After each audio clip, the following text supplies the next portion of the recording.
Que el Señor les bendiga a todos, hermanos, en esta noche. Para mí es un privilegio, pues, por segunda vez, hermanos, ya en nuestra nueva página, el poder, pues, transmitir la palabra, predicar la palabra. Y hoy, hermanos, pues, continuamos. Hoy ya venimos, hermanos, preparados y listos para seguir las enseñanzas. El lunes, hermanos, solamente dimos una reflexión, pero ahora empezamos ya, hermanos, gracias a Dios. Así que un abrazo a todos los que... Gracias por el apoyo de mis hermanos, a pesar de que estamos empezando y tenemos muy pocos aún amigos. Estamos, hermanos, gracias a Dios, a diario, pues agregando algunos hermanos de los que anteriores estuvieron. Pero vamos poco a poco, ¿verdad? Con la ayuda del Señor vamos a ir, hermanos, creciendo. En nuestra nueva página, usted sabe que empezar de cero, pues no es fácil. Pero igual, hermanos, lo importante es que nosotros continuemos y los que vayan añadiéndose a esta página, hermanos, pues ellos pueden ir viendo las enseñanzas. Pero ahora, hermanos, continuamos, así que vamos a orar para luego, hermanos, entrar en una enseñanza muy interesante que traemos en esta noche. Así que inclinamos nuestro rostro y oramos y le decimos: Padre, gracias en esta noche. Te bendecimos y te honramos por la oportunidad que nos das de poder estar, Señor, en este lugar, Padre, para poder transmitir tu palabra. Que sea de bendición, Señor, a través de estos canales, Padre, de las páginas de Facebook, Señor, para poder predicar, ya que de esta manera es lo que podemos ahora, Señor, el poder anunciar tu palabra. Yo te pido por todos los hermanos que nos van a ver, como los que no nos van a ver, en tus manos yo te los pongo, te los dejo, Señor, por mis hermanos. Te clamo por los hermanos que están pasando dificultades, por los que en este momento, Señor, tienen familiares en los hospitales, Señor, con esta pandemia, Señor, que les ha afectado. Tú vengas teniendo misericordia, Padre eterno, en el nombre poderoso de Cristo Jesús de Nazaret. Gracias. Gracias, Padre. Gracias, Espíritu Santo. Que seas tú hablando a través de mi boca. Tú sabes que yo no sé nada, pero tú eres quien lo sabes todo. En el nombre de Jesucristo, Señor, que tu palabra llegue a lo más profundo e íntimo, Señor, del corazón de los hombres. Gracias, Señor. Amén y amén. Bien, hermanos, traemos una enseñanza. Y recuerde que este programa de hermanos y estas transmisiones se efectúan directamente en las enseñanzas. Ahí está casi su peso, hermanos. Y ahora, hermanos, traigo una enseñanza y traigo, hermanos, un tema. Viene, hermanos, como pregunta, pero luego lo vamos a ir, hermanos, explicando. El tema, hermano, es ¿por qué Dios perdonó a David y a Saúl no? Eso es un tema muy interesante. ¿Por qué Dios perdonó a David y a Saúl no? Siempre nos hemos hecho la pregunta. Algunos hermanos han tomado a Dios como un ser exclusivo que tiene preferencias. Otros han dicho, hermanos, que a lo mejor David tenía algo diferente a Saúl, o que Dios amaba más a David y no a Saúl. Pero no es así, hermano, sino que hoy en esta enseñanza, en esta transmisión, explicaremos a profundidad bíblica realmente por qué Dios sí hizo misericordia, hermanos, con David, pero por qué no con Saúl. Y no se trata de, hermanos, de ser una exclusividad. No se trata de que Dios tiene niños bonitos. No se trata de que Dios tiene gente que ama más que otros. No se trata absolutamente nada de eso. Simplemente hay algo profundo que vamos a estudiar, y que de antemano le puedo decir que Dios es justo, y dentro de la justicia no existe exclusividad. Para esto vamos a leer una porción bíblica, un proverbio, hermanos, un texto, hermanos, muy importante. Vamos a ir a Romanos, capítulo 2, versículo 6. El apóstol San Pablo, hermanos, habla a los que nos dice. Este es el texto clave, nada más. Vamos a ir, hermanos, usando muchos textos más. Dice Romanos capítulo 2, versículo 6. Dice la palabra del Señor en el nombre del Padre, del Hijo y del Espíritu Santo. Dice: el cual pagará a cada uno conforme a sus obras, vida eterna a los que perseverando en bien hacen. Buscan gloria y honra e inmortalidad, pero ira y enojo a los que son contenciosos y no obedecen a la verdad sino que obedecen a la injusticia. Este simplemente es el texto clave. No es, hermano, no nos vamos solamente a quedar acá, sino que vamos a ocupar otros textos más. Ahora bien, tenemos a dos dentro de una silla. Tenemos, hermanos, dentro de una plataforma. Tenemos a Saúl, el primer rey de Israel, y tenemos a David, el segundo rey de Israel. Ahora bien, ¿qué es, hermano, lo que realmente nos puede hacer entender al comprender por qué Dios a David lo perdona y a Saúl, hermanos, no lo perdona? Y como vuelvo y repito, hay que quitar, hermanos, el tabú. Hay que quitar, hermanos, esa ceguera en que muchos, hermanos, creen que Dios tiene, como le repetí hace un momento, exclusividad. No es así. Para eso hay que estudiar cada uno de los dos personajes y así entender y armar este rompecabezas para luego darle la razón. Vuelvo y repito, si Dios es justo, entonces no existe exclusividad, ni soborno, ni, hermanos, no existe imparcialidad. Existe, hermanos, totalmente la justicia. Lo que le toca a uno y lo que le toca al otro. Y para eso vamos, hermanos, a irnos a los primeros ya versículos. Y vamos a leer en 2 de Samuel capítulo 2. Esto, hermano, vamos a entrar primero a lo de David. Luego vamos a ir poco a poco estudiando lo de Saúl.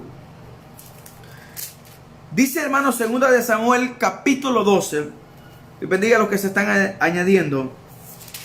En el versículo 1 dice: Jehová envió a Natán a David, y viniendo a él le dijo, habían dos, él le cuenta una historia, habían dos hombres en la ciudad, el uno rico y el otro pobre. El rico tenía numerosas ovejas y vacas, pero el pobre no tenía más que una sola corderita, el que había comprado y criado, y había crecido con él y con sus hijos juntamente, comiendo de su bocado y bebiendo de su mano, viendo en su seno, y la tenía como una hija. Y vino un hombre de camino al hombre rico, y a este no quiso tomar de sus ovejas, de su vaca, para guisarla para el caminante que venía a él, sino que tomó la oveja de aquel hombre pobre y la preparó para aquel que había venido a él. Entonces se encendió el furor de David en gran manera contra aquel hombre y dijo: Natán, vive Jehová, que el tal hizo es digno de muerte, y debe pagar la cordera con 4 tantos, porque hizo tal cosa y no tuvo misericordia. Entonces dijo Natán a David: tú eres aquel hombre. Oiga, hermano, este es el pecado reprendido de David a través de Natán. Tú eres aquel hombre, le dice. Así ha dicho Jehová, Dios de Israel: yo te ungí por rey de Israel, sobre rey de Israel, y te libré de la mano de Saúl, y te di la casa de tu señor, las mujeres de tu señor en tu seno. Además te di la casa de Israel y de Judá, y esto, si fuera poco, te habría añadido mucho más. ¿Por qué pues tuviste en poco la palabra de Jehová, haciéndola delante de sus ojos? A Urías Eteo heriste esa espada, y tomaste por mujer a su mujer.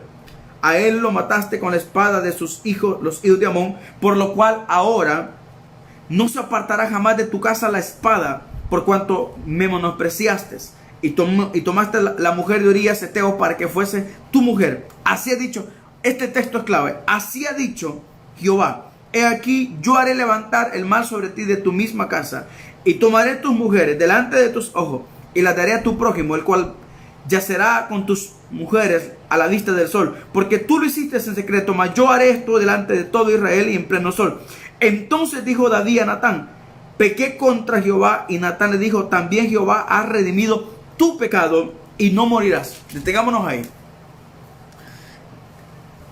Usted tiene que entender algunas cosas. Primero, de esta situación nace el Salmo 51. Número 2, esta es la reprensión y el final, hermanos, del pecado que David había cometido. Ahora, si usted lee todo literalmente, usted va a encontrar en que Dios, hermano, a cada una de las cosas que David hizo, le duplicó lo que tenía que pagar. Sin embargo, después de todo esto, Dios le dice a David que no morirá porque su pecado ha sido redimido. La palabra redimir significa comprar, es decir, un intercambio, hermanos, para que de esta manera se pueda así, hermanos, digamos, como quitar, como hermanos, exonerar, mejor dicho, el pecado. Ahora, la pregunta es, ¿por qué Dios redime el pecado de David? Sin embargo, le da toda una agenda de, hermano, de consecuencias que le vienen, pero él le dice, no morirá, o sea, redime el pecado de David. ¿Qué es lo que está pasando? Ahora bien, la pregunta que nos hacemos es esta: ¿será que y a lo mejor Dios se arrepiente y decide no, hermanos, matar a David si tal vez lo pensó? De ninguna manera. Dios, hermano, llevaba su plan.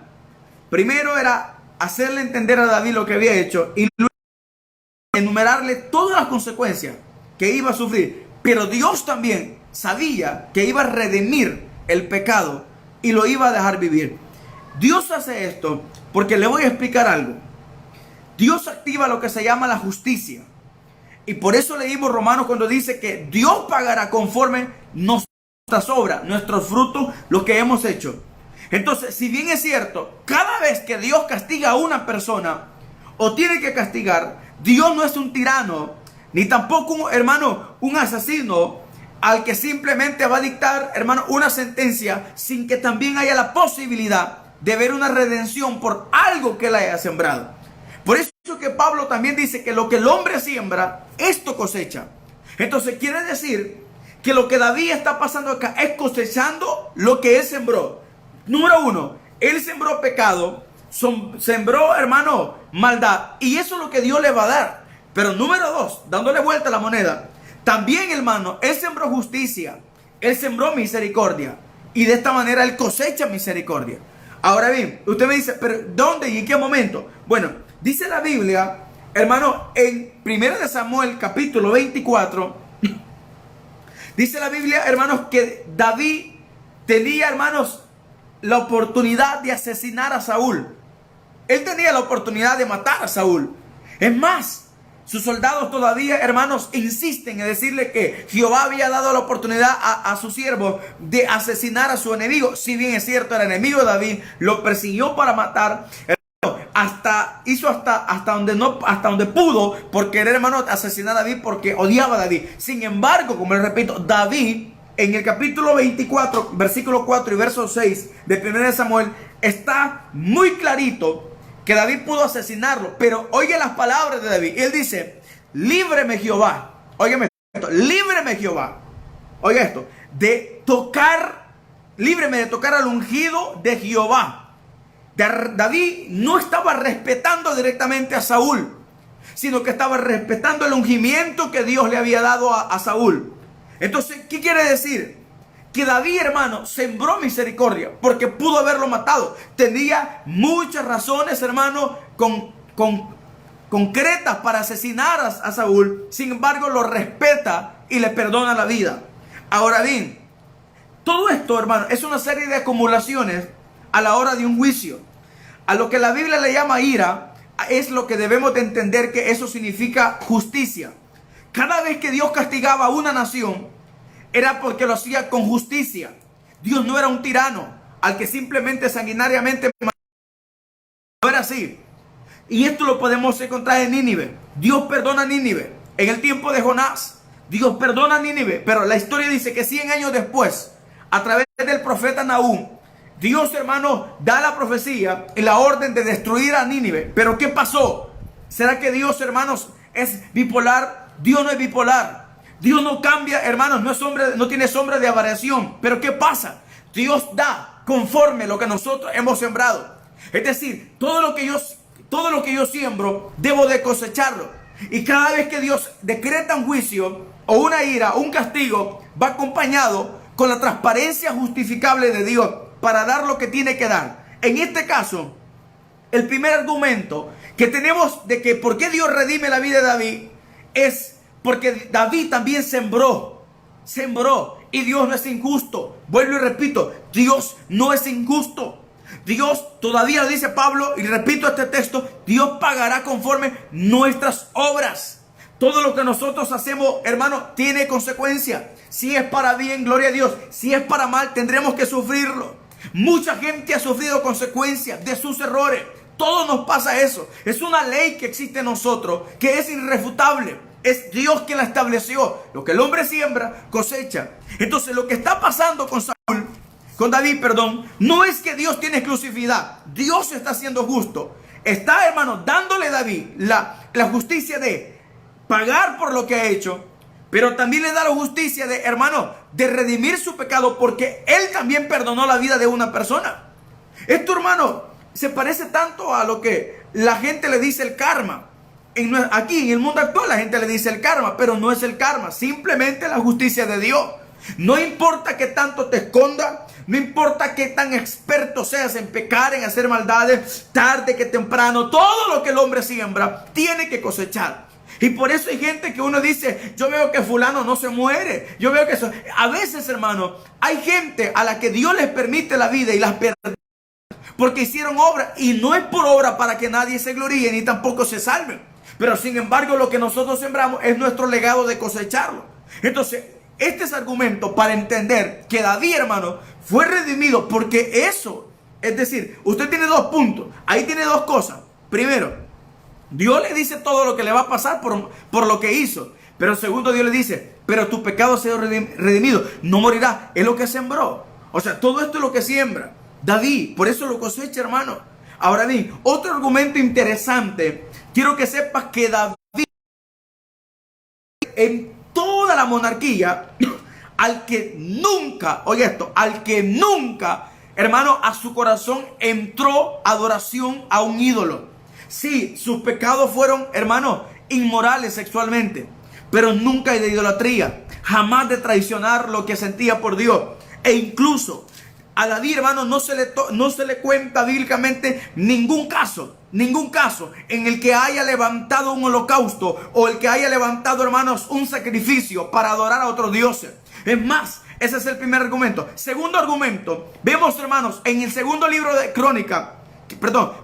de Crónicas, capítulo 15, hermanos, versículo 1, dice que David arregló un lugar para Dios. Oiga esto, para Dios. Y que trajeron y pidió traer el arca del pacto y tenerla, hermanos, en su palacio. Recuerde que no existía todavía el templo de Jerusalén, sino que era su hijo quien lo iba a hacer muchos años después. Pero David tenía un palacio. Ahí él preparó un lugar para el arca del pacto. Entonces, si tú ves una vez más los argumentos, David siempre tomó en cuenta a Dios toda la vida. Para él fue lo más importante. Es más, él dijo, mejor es la vida mejor es la presencia de Dios que la vida. David estaba dispuesto a renunciar, aún siendo un portero, pero que no le faltara la presencia de Dios. Por eso es que si tú lees el Salmo 51, te das cuenta que ese salmo contiene lágrimas de arrepentimiento. Contiene, hermano, un compujo de un corazón, hermano, arrepentido.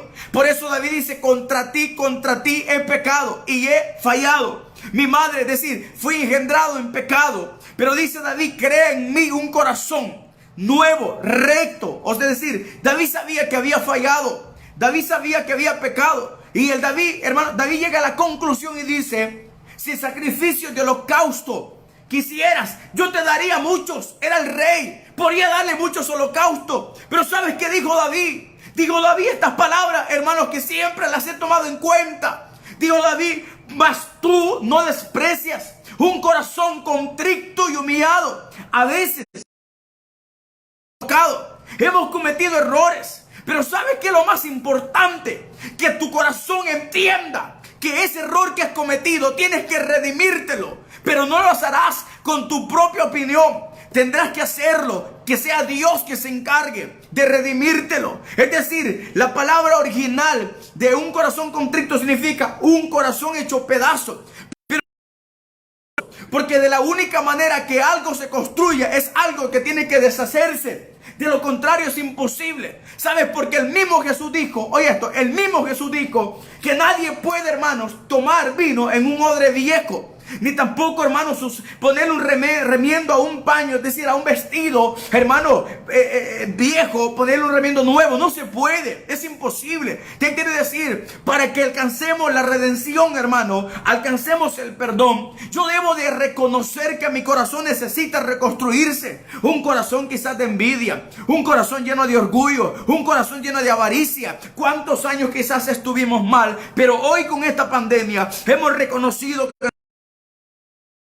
hoy tenemos la oportunidad como David, hermano, de reconstruirnos. Yo te doy un mensaje en esta noche. Es tiempo de reconstruir lo que antes, hermano, el diablo nos destrozó. Lo que yo permití que el diablo destrozara.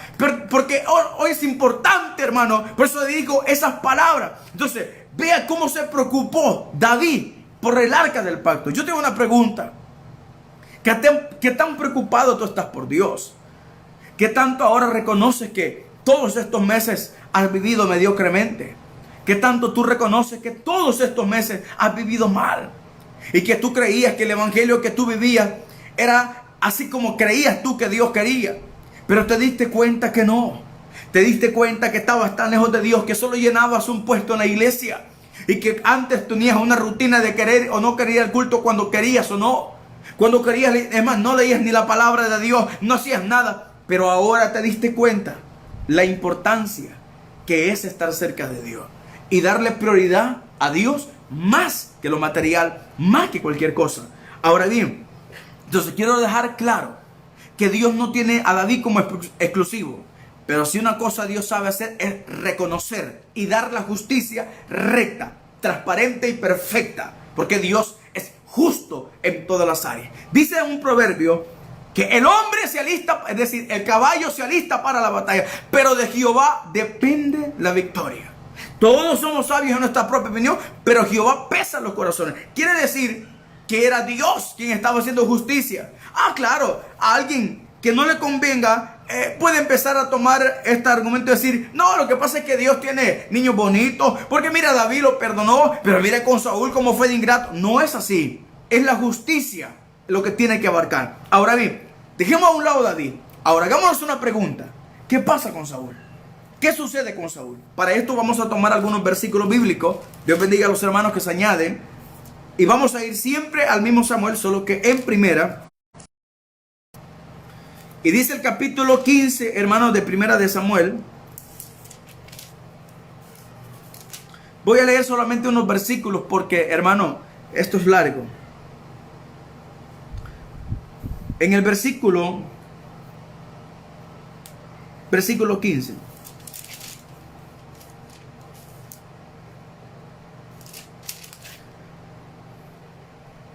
Dice la Biblia, hermanos, en el versículo 16. Entonces dijo Samuel a Saúl, déjame declararte lo que Jehová me ha dicho esta noche. Y él respondió, di.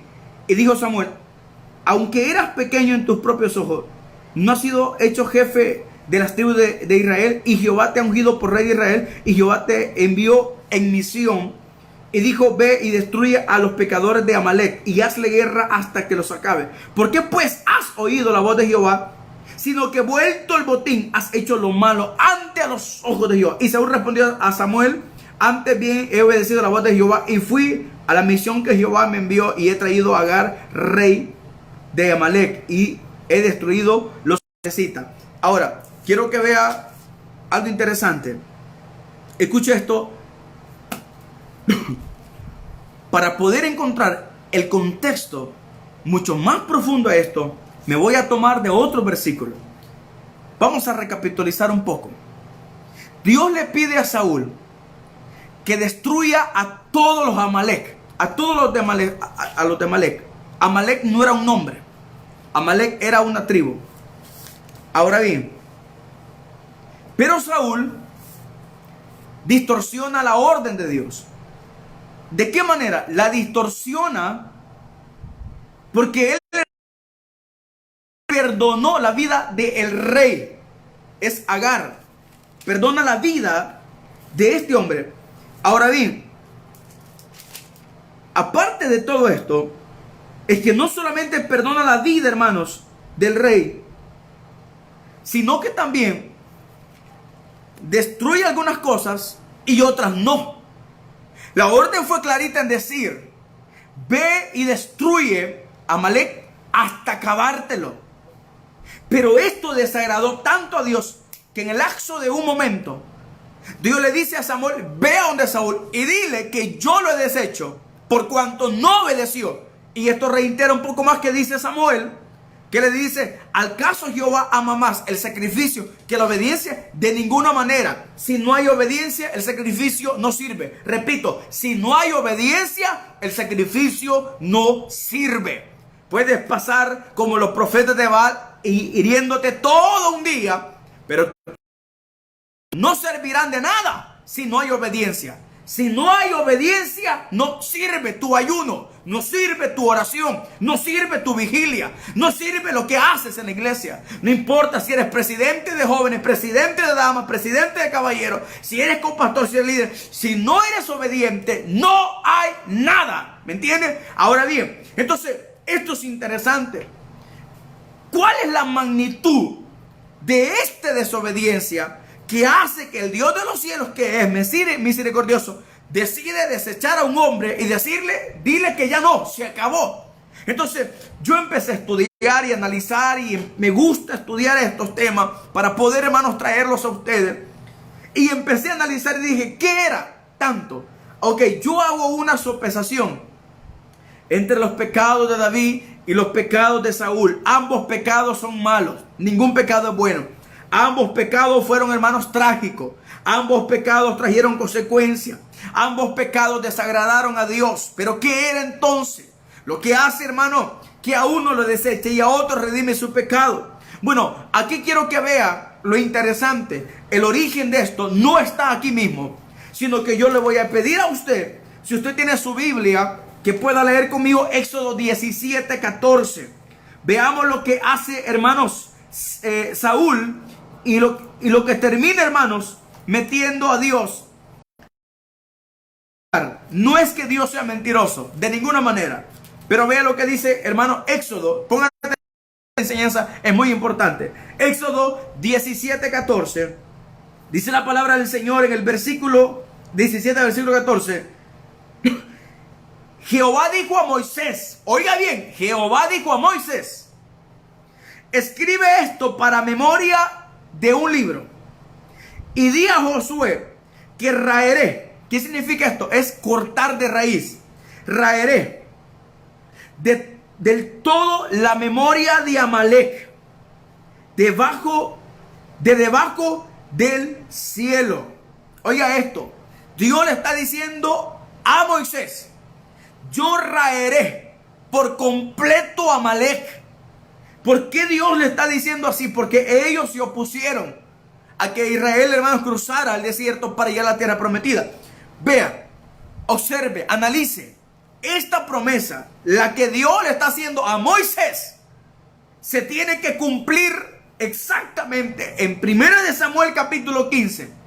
Cuando Dios le dice, hermanos, que destruya a Amalek, Saúl. ¿Por qué Saúl? Porque era el rey, era el monarca. Era el que Dios puso, era el que tenía la autoridad de poder, hermanos, de esta manera destruir.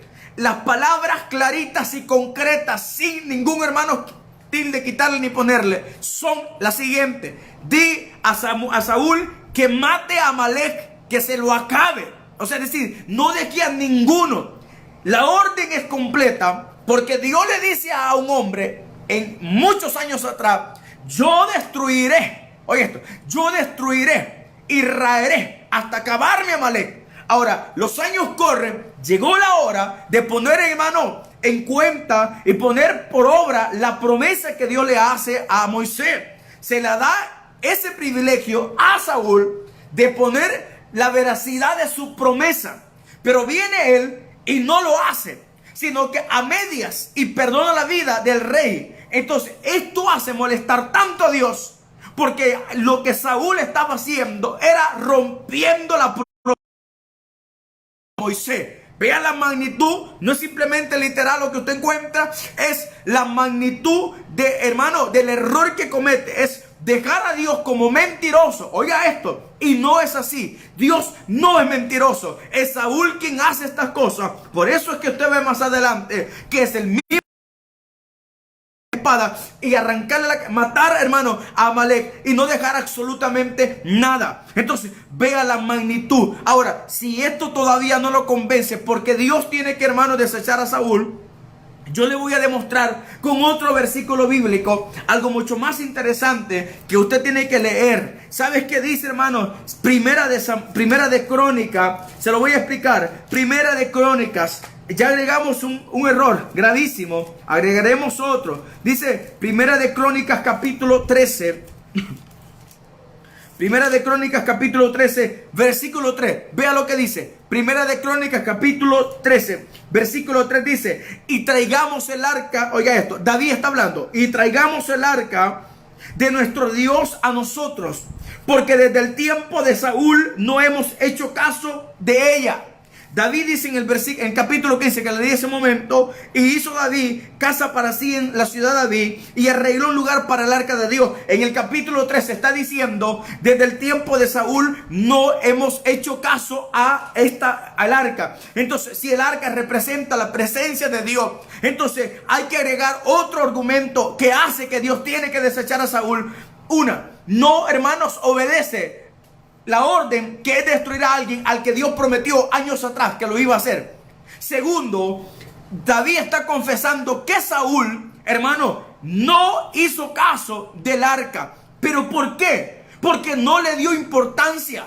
Porque Saúl se le olvidó que el gobierno monarca que él tenía solo podía, hermanos, mantenerlo con la ayuda de Dios. A diferencia de David, en todo lo que hizo él, siempre tomó en cuenta a Dios. ¿Qué, hermanos, entendemos? Entendemos que Saúl no le importaba, no le interesaba, no tomaba en cuenta a Dios, hermano, ignoraba. La indiferencia de Saúl hizo que Dios, hermano, que llegara al grado de no obedecer clarito una orden. Porque no es lo mismo a que a mí me digan que haga una cosa y yo hago otra. Y de esta manera justifico mis medios para, hermanos, así cambiar el hecho de que yo he fallado a Dios. Entonces, ¿cuál es el argumento? A David, hermano, Dios lo castiga, pero lo redime porque sembró. A Saúl, Dios lo castiga desechándolo porque él hace quedar, hermano, una orden mala, hermano, y incompleta. Y número 2, no hizo caso del arca. Era lo primero que tenía que haber hecho Saúl. Era traerse el arca para el pacto, la presencia de Dios. Sin la presencia de Dios no somos nada. Podemos estar, hermanos,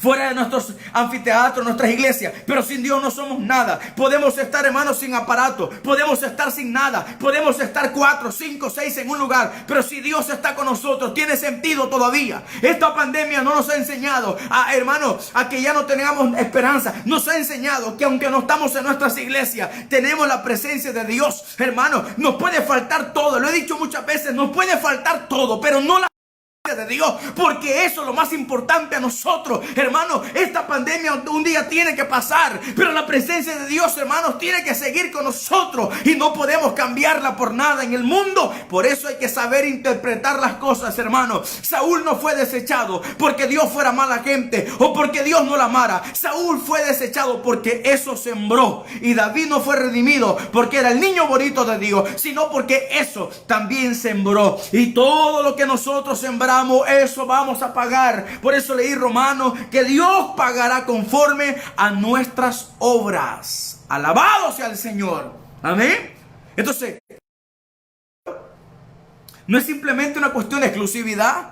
No se crea usted que porque es famoso y que porque tiene un montón de seguidores, no se crea usted que por eso Dios lo hace exclusivo. De ninguna manera. Es más, ¿quieres preguntarle a alguien si Dios es exclusivo? Pregúntale al mismo Satanás y ve si Dios, hermano, redimió el pecado de Satanás. No. Lo expulsó para siempre. ¿Por qué? Porque nosotros cosechamos lo que nosotros sembramos. Y si tú no has sembrado amor, ¿por qué pides cosechar amor? Si tú has sembrado amargura, eso vas a sembrar. Entonces, no nos olvidemos que la justicia de Dios es perfecta y que jamás se equivoca. Así que vemos a un Saúl desechando lo más importante y no obedeciendo, o al menos imparcialmente como él creía, la orden de Dios. Y vemos a un David, pecador, cometió errores y pecados inmorales, pero nunca alguien ocupó el corazón de David, ocupó otro lugar que no sea el de Dios. Podemos cometer errores, podemos fallarle a Dios, pero que nuestro corazón jamás saquemos a Dios de ahí, porque eso es lo más importante. Entonces ese era el tema. ¿Por qué Dios perdona a David y a Saúl no? Es sencillo, porque ambos cosecharon lo que un día sembraron. Es la ley de Dios. Todos los corruptos políticos, todos los presidentes corruptos, todos los funcionarios corruptos, pastores corruptos, evangelistas corruptos, todo el corrupto que tú veas que siembra y nunca cosecha lo malo, no es tanto así. Llegará el momento en que nosotros cosecharemos lo que hemos sembrado. Que tarde años es que la justicia de Dios se tarda, pero cuando llega, llega perfecta. Y si es para bien, perfecto. Dios multiplicará todas tus bendiciones. Pero si es para mal, también de esta manera, Dios nos va a castigar. Así que les dejo la reflexión. Muchísimas gracias por la audiencia. Sé que estamos empezando la página, pero sé que es de bendición, hermano, y sé que mucho estamos aprendiendo. Cierra tus ojos y di conmigo: Padre, gracias. Tú sabes que soy pecador y cometo errores, Señor. Ayúdame a corregirlos y a entender que todo lo que yo siembro, yo voy a cosecharlo. Señor, clamo por cada uno de los que están ahí, detrás de esos teléfonos, escuchando, Padre, tu palabra, no escuchando Guillermo Guardado, sino tu palabra. Bendígalos, protéjalos. Yo clamo, Padre, por la madre, Señor, de aquellos hermanos que están quizás en hospitales debatiéndose entre la vida y la muerte. Mira a nuestros hermanos en Estados Unidos, en otros países, en Ecuador, donde el coronavirus, Señor, ha hecho estragos. Por favor, que tu mano poderosa se meta, Dios, y guarda nuestro país, El Salvador, y dale sabiduría a las autoridades, Señor, que tú has puesto. En el nombre poderoso de Cristo Jesús. Amén y amén. Hermanos, muchas gracias por siempre apoyarme a través de su apoyo, ¿verdad? A través de su visualización, hermanos, en las redes sociales, en la transmisión. Así que Dios les bendiga a todos. Espero que esta enseñanza sea de bendición. Acuérdense que no sabemos nada. Lo único que sabemos es que Dios lo sabe todo. El apoyo de ustedes es importante. Compartan este video, transmítanlo a otros hermanos. Y yo sé que es de bendición. Que Dios les bendiga. Buenas noches para cada uno de ustedes. Recuerde que estamos transmitiendo un día sí, un día no. Así que tenemos una agenda recargada de enseñanzas. Y sé que en muchas de esas Dios nos va a hablar. Que Dios te bendiga. Nos vemos la próxima.